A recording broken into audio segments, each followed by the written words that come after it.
Hello, my name's Jo Cadman and I want to welcome you to this parents briefing, which is designed to give you some key information about the college. Now, even though all our students have moved on from school and they'll be adults by the time they leave us, we do recognise that parents still have a big role to play in the success and the well-being of our young people at college. So we are keen for you to be involved and we hope that we will be able to keep you well informed. Now, I'm going to come back a little later in the presentation, but I'm handing over to my colleague Adrian Frost now, who's going to tell you a little bit more about the college. Hello, my name's Adrian, and I've come along really just to talk something about the ethos of the college, about the approach that we take in working with young people, moving them through their A-levels and on to wherever they're going in life. In many ways, this is quite a traditional environment. I think many of the things you'd expect from a traditional school sixth form experience you'd see with us. I teach a religious studies class. I share it with my colleague Sarah, and so between us we see that group for 4 big double lessons a week, and it's our group. There are 17 of them in there at the moment, and we mark their work, and we work with them on their mock exams. We talk to people's mums at parents' evenings. We do many of the things that anyone would expect in a very traditional school environment. I think maybe where we are different is that this is also in many ways kind of an adult college environment, something like a small university. People aren't wearing uniforms, we're all calling each other by our first names, and there is that general sense of moving up into something like an adult environment, moving people towards the workplace, towards university life, and so on. As part of that, there is just the size of the place. This is a big college, and it means we've got a lot to offer. There's a huge performing arts culture. There's a great big, emphasis on sport and all sorts of other activities here. Lots for people to get involved in. But I think that doesn't mean. Sometimes I fear that people think, oh, well, we're going to get lost in that somehow.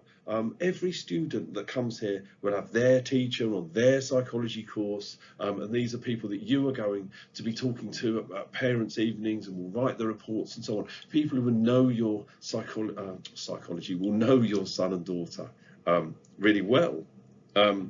Also, don't forget, there's also, of course, the form tutor, so someone whose job it is to worry about how people are doing, to see students every day. And so again, something like the traditional sixth form experience that I talked about at the start. And all of that clearly is about us urging everyone to move towards achieving the best they can in terms of their grades. There's a real emphasis upon success and people moving on to all sorts of different places in life, be that universities, employers, and all sorts of other routes that our students take forward. I'm going to talk a little bit about how the courses are made up, and I've put here on the first slide the tutorial program, because it really is the sort of centre of what we're going to do. I'm going to leave it a little bit though to my colleague Jo, who I know will talk about this a bit more towards the end of this presentation. I'm going to move on to think a little bit about the way the courses work, about the structure of the courses here.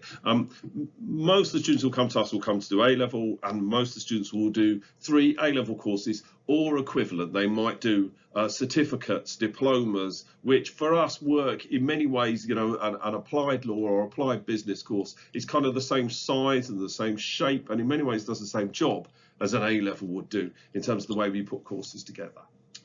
Most people will come to us and take 3 of those A-level or equivalent courses. Some people, they've done really well at GCSE, they want to do further maths, they've got big plans in certain areas, they may well come to us and do 4, and that is an option we can explore with people who've done really well in their GCSEs. Most people come to us, they'll do the 3 and they'll do something called a 4th course, an extra. This isn't as big as an A-level, it's a lesson or 2 a week. And it's the opportunity to do something alongside the A-levels, to broaden out the CV, to broaden skills, to have some fun, and so on. And so there's all sorts of things in there. I'm not even going to make a dent in trying to explain to you what we've got in available on this programme, really. there are about 100 different options if you look in the additional studies booklet, which everyone gets at induction and also is available online. There are a lot of options in there. Career progression courses for lawyers or teachers or medics, extra qualifications in coaching, maths, finance, opportunities to be creative, to perform, to develop sporting skills, to join teams, all sorts of different things people can do. So I'm sure there'll be something in there for everybody. Then there's something again called a fifth. We're asking everybody to do a fourth course, and as I say, there are a huge range of opportunities available there. But there are also things that students get involved in, maybe on a slightly more ad hoc basis. You know, for example, we've got an arts and culture festival coming up just as I'm recording this, and many students will get involved in that. People will get involved in all sorts of different clubs or societies or activities or performances, and maybe they won't do that all year. Maybe that's something they'll pick up and put down and so on, and that's fine. And often those things are advertised through the bulletin, and so we're calling that a fifth. Just something extra, and there are many examples of these kind of activities that people can get involved in across the course of the 2 years.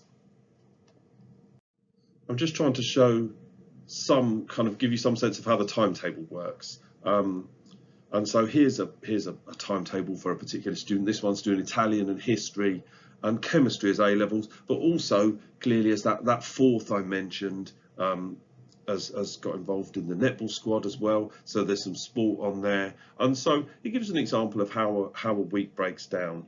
So if I can let's see, can I make this pen work? Here we go. I think the first things we can see, and I don't know, yeah, here we go. We've got a registration there every day. I'm sorry, one of my colleagues really doesn't like me doing this because it looks a bit scruffy, but there it is. So we've got that registration every day, and on one day a week that registration was actually bigger, will be a tutorial, and so we can see that contact with the tutor every day, and that's a really important part of what we do here. But then we can see how the timetable works out. For example, here's the chemistry lessons: 1, 2, 3, 4, and so you can see how a timetable comes together. They don't have chemistry on Wednesday, but they do every other day. This person has mostly got block D free for private study, so we can see there across the piece there's some netball going on in block D on a Wednesday, but other than that, here they are again on Thursday afternoon.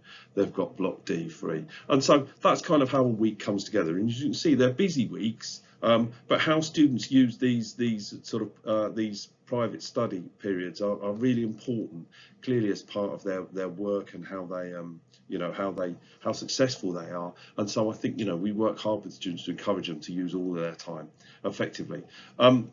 Your son or daughter will have a paper copy of this that they'll bring home. It will come home just shortly after enrolment, and so that's the time to kind of nab a copy and see if you can get one on the fridge there.